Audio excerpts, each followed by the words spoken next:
So you died in an attempt to get into Kill Land? Yep.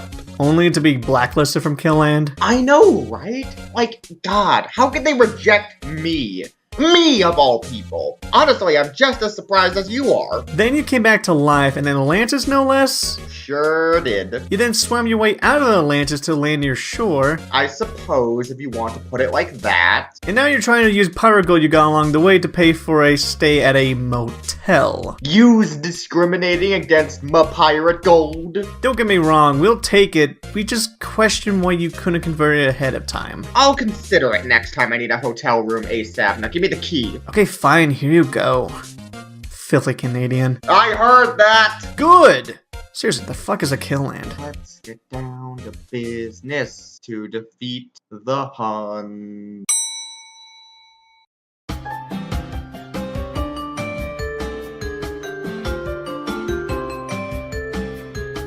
Well, might as well hit some material while I'm here, so... Wait a minute!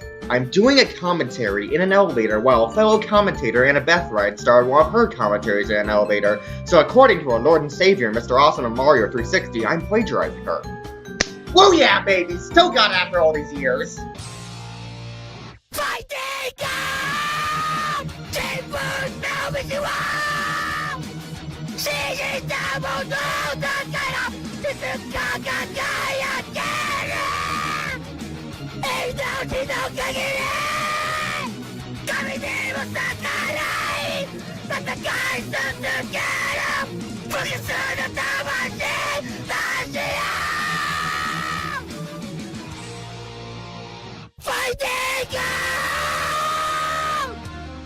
Now, for context, normally Buddyfight material is a rarity, as most of the videos are average trading card game stuff. You know, deck builds, card opening, leak analysis, etc., etc. With most of the community playing it stupidly safe to the point where I only found one other video that could be potential material. However, there is always an exception to the rule, and this video just so happens to be that exception. So this is QueenRamna, a variety channel on YouTube who does AMVs and art. And they also did a sick piece of fan art for me way back in the camcorder age. Well, can you guess what I only have? A camcorder and a computer with no editing software, yet I can make my videos just fine. We don't speak of those days. Anyway, she made a CinemaSins ripoff parody on Buddyfight Ace, the sequel series to Future Card Buddyfight. And I'm covering the one that's on the first episode in particular because fuck you, stepmom, I do what I want. But now I'm getting off topic slightly, and personally, I think I've already lost the interest of more than half my viewers as is, so I guess that should be a good sign. Let's get started.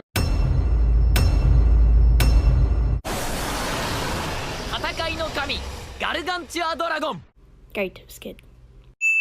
I'm sorry, what the goodness? Joker, if you're going to make a point, the least you can do is be clear as to what you're saying. Oh my god, that was... the hot potatoes X. I get recording with family as home can be an issue for some, but at least be clear on what it is you're saying. Now, I have an idea of what you were trying to point out, that being that this light kid, and no, not the Kainu or Yagami kind, looks like a Gaito Tarusu clone. Which I do get, given how he looks more like a recolor than an original character. Though, Light was later on hinted to be Gaito's son, given a line he says in his debut episode, "Defend the Pisu, Galaxy Exalt, Cosmoman!" To Mamoru, Dorcas is like a destined enemy.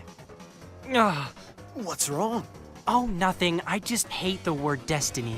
I don't like using it. Given the only other person in the show who references Destiny is Gaito, which could imply stuff like not liking his dad, assuming Gaito even is his dad to begin with, but at least indicates a connection to Gaito. So in that regard, Light looking similar does make sense. Now, could they have tried to come up with a design that's less of a ripoff? Sure, I can give you that much, given how different Yuga looks from Gao, albeit while still having guessed the main character syndrome. But regardless, it still shows that it was possible. That said, I can argue them having a similar design helps Light stand out, as it shows while he does share similarities, he and his father are quite different in terms of well, everything else. Even then, all that was an assumption that this was your issue with Light. Given how vague and unintelligible you are at this part, it caused some really garlicky word salad. And I normally like garlic, you heck. Also, how the raft are we 9 seconds in? I've already gone on a tangent this long. What the fuck? Yo, what's up? It's your boy Skinny Noodle coming in with that post point. So I realized after I finished scripting that Light's last name is indeed Karusu. So all the speculation about him being Gaito's son isn't actually speculation. Just figured this would make my argument pretty sturdy. Just forgot to bring it up in the script, you freaking baka.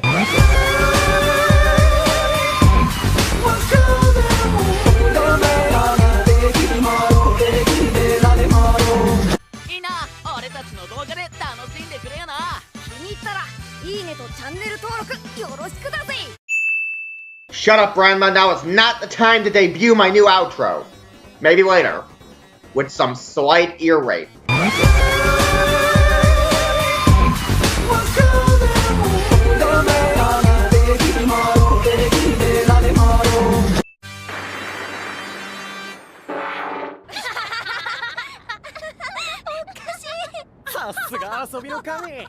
This is all live, so how does text just pop up on screen? Unless a bot does that.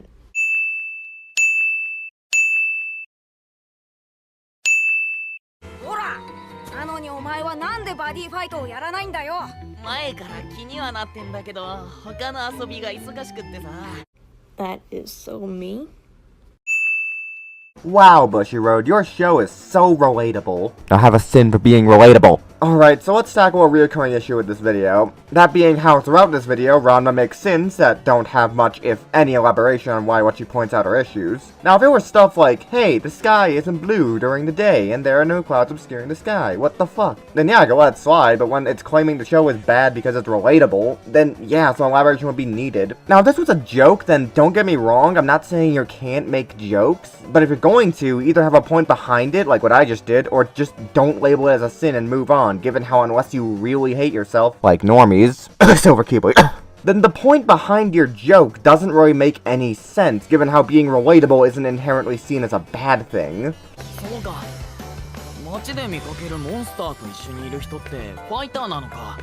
Are you only coming to this conclusion now, after like, I don't know, 13 years? I mean, it's not like you could just see them as being normal and never question it until now, given how the episode establishes that Yuga had no interest in Buddyfight, which could have caused him to see this as normal to a point where his mind just doesn't question it. Like, bruh, or chick, so I'm not offending the females in the chat, please type F. Do you even context clues?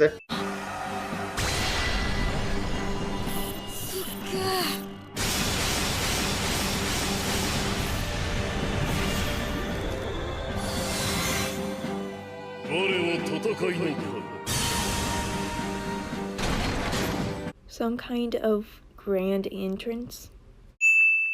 Damn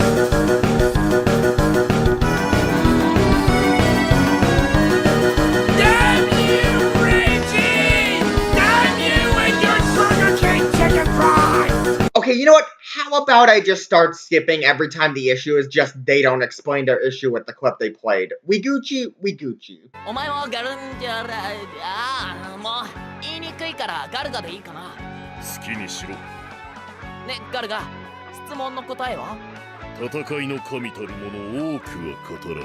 Why?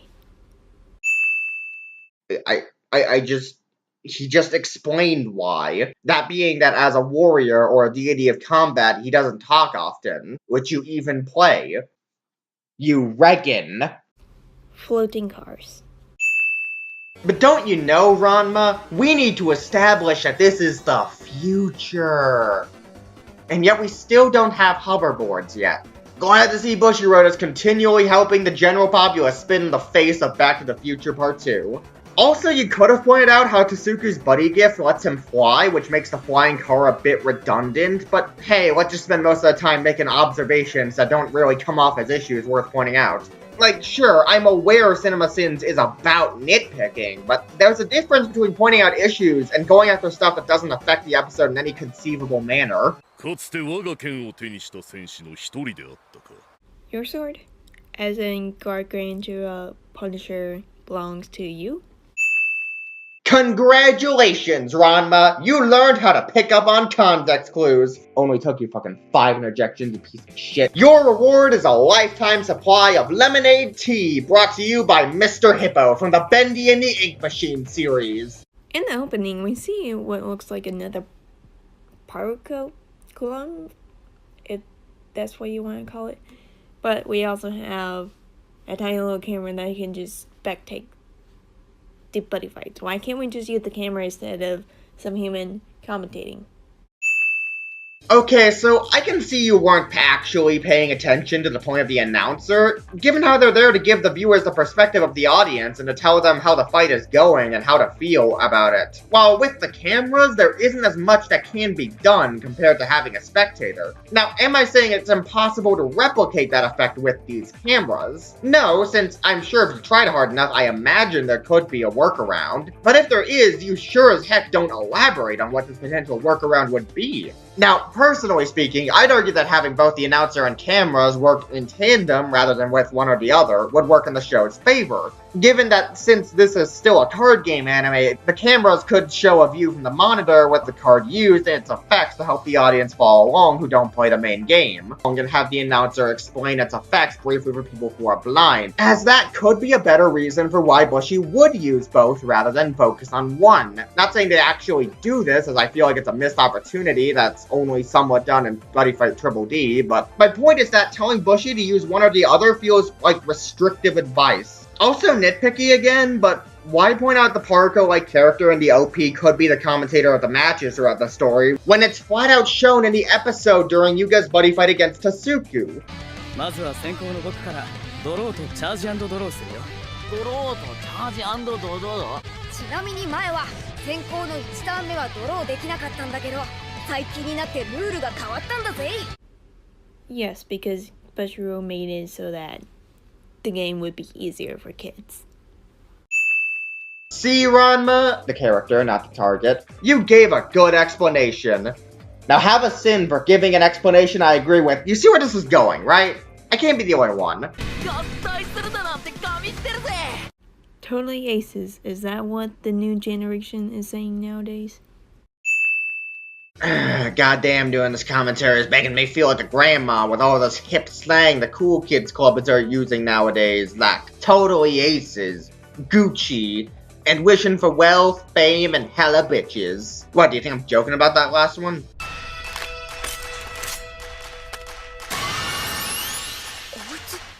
First of all, why does the headphones make those sounds when he puts them on? Second of all, why does he put it on when he's being serious? Subtly giving our main character a unique personality to differentiate them from the previous main character, Gao. What's that? Why are you being serious in a buddy fight anyway? Yeah, Yuga, how dare you be serious in a card game that has a competitive meta? And how dare you get serious when performing in a competition that has a winner or loser? For shame, Yuga. Shame! Now go to buddy jail. Do not pass go. Give me 200 V-Bucks.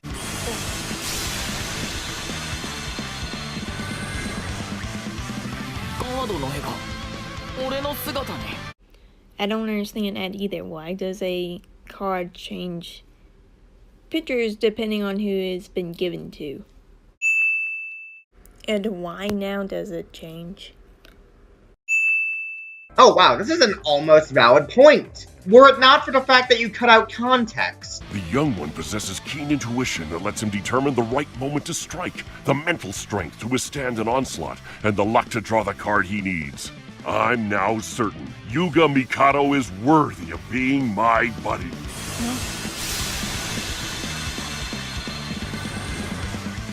The image on the card. It's now a picture of me. By my power, the Gargantua Punisher is reborn.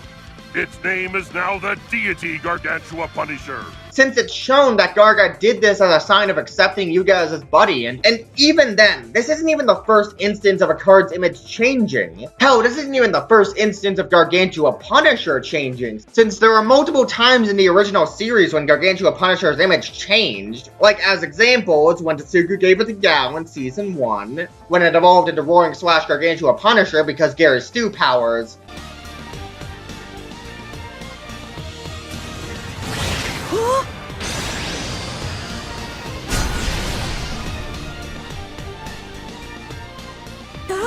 The special rare Gargantua Punisher card is all yours. Gargantua Punisher's really mine? Seriously?